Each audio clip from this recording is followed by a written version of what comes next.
모든 과부가 베드로 곁에 서서 울며 도르가가 그들과 함께 있을 때에 지은 속옷과 겉옷을 다 내보이거늘. 성경 말씀에 죽었다가 기적적으로 살아난 사람들이 모두 7명 소개됩니다. 구약시대 엘리야가 사르밧 과부의 아들을 살렸고 엘리사는 수넴 여인의 아들을 살려주었습니다. 예수님께서 모두 3사람을 살리셨는데 회당장 야이로의 딸, 나인성 홀어머니의 외아들, 또 베다니의 나사로를 살렸습니다. 그리고 오늘 본문에 나오는 사도 베드로가 욥바에 사는 도르가를 살렸고 사도 바울이 졸다 떨어져 죽은 청년을 살렸습니다. 다 외우실 필요는 없습니다. 이런 의문이 듭니다. 왜 어떤 사람은 살리고 어떤 사람은 살리지 않았는가? 예수님 능력이 많으시니 모든 죽은 사람을 다 살릴 수도 있지 않았을까? 지금도 그렇습니다.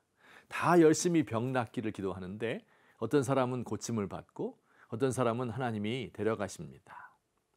우리는 이 질문에 대하여 정확한 대답을 줄 수 없습니다. 생명의 주관자이신 하나님께서 하시는 일을 우리는 그저 받아들일 뿐입니다. 그러나 하나님이 어떤 사람들을 살리셨는지 그 특징을 알아봄으로써 하나님께서 하시는 일을 짐작할 수 있습니다. 죽었다가 살아난 7명에게서 어떤 공통점을 발견할 수 있습니까? 홀로 된 여인들이 많이 등장하고요. 주로 독자나 외동딸을 살렸고 가난한 사람들이 많았으며 이방인도 있었습니다. 한 가지 중요한 공통점은 죽었다가 살아난 사람 가운데 특별한 사람이 하나도 없다는 사실입니다. 왕도 없고요, 지도자도 없고 부자도 없습니다. 그들이 살았던 지역도 사르밧, 수넴, 가버나움, 나인, 베다니, 욥바, 드로아 등인데 역시 우리가 알만한 중요한 지역은 하나도 없습니다. 하나님께서 다시 살리신 사람들, 하나님이 이 세상에 좀 더 있었으면 좋겠다고 생각하셨던 사람들은 모두 이렇게 평범한 사람들입니다. 믿기지 않는 일이지만 그게 사실입니다. 왜 하나님은 평범한 보통 사람들을 좋아하는 것일까요? 평범한 사람들의 가장 큰 특징은 열심히 산다는 것입니다. 자기의 손으로 수고하여 일하여 얻은 것이 얼마이든 그것을 먹고 살 뿐 다른 사람을 억압하거나 속이지 않습니다. 열심히 일하여 번 돈으로 자신과 아내와 자녀들을 먹여 살리는 것은 참으로 신성한 일입니다. 성경에서 복 있는 사람을 묘사하면서 이렇게 말씀한 구절이 있습니다. 여호와를 경외하며 그의 길을 걷는 자마다 복이 있도다. 내가 내 손이 수고한 대로 먹을 것이라. 우리 생각에는 손으로 수고한 대로 먹는 것이 뭐가 그렇게 복받은 것이냐? 손으로 수고하지 않은 것을 더 많이 얻어야 그게 복이지. 그러나 이는 아주 잘못된 생각입니다. 내가 수고하지 않은 것을 얻게 되면 다른 사람이 수고한 것을 거저받는 불로소득이 되는 셈입니다.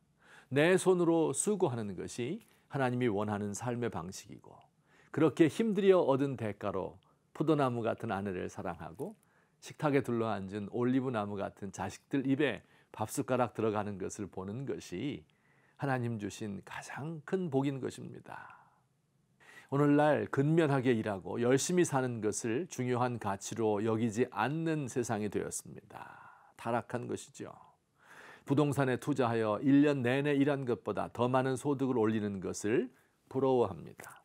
높은 사람들이 자신의 지위를 이용하여 천문학적인 돈을 벌고 가난한 사람들은 일확천금을 노리며 로또에 올인합니다.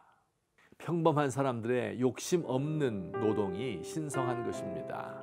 무더운 여름철 구슬땀을 흘리며 도로를 정비하는 분들, 한겨울 새벽 시장에 나가기 위하여 꽁꽁 언 손을 비비며 발을 동동거리는 사람들, 밥 먹고 화장실 갈 틈도 없이 배달하시는 분들 덕분에 우리가 편안히 먹고 살고 있음을 알아야 합니다.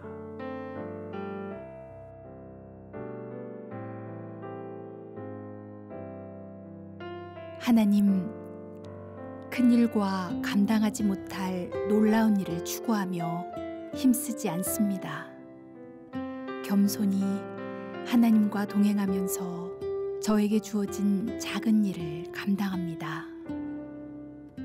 제 곁에 있는 가족들을 사랑하고 저에게 주어진 일에 만족하며 그 속에서 기쁨을 누립니다.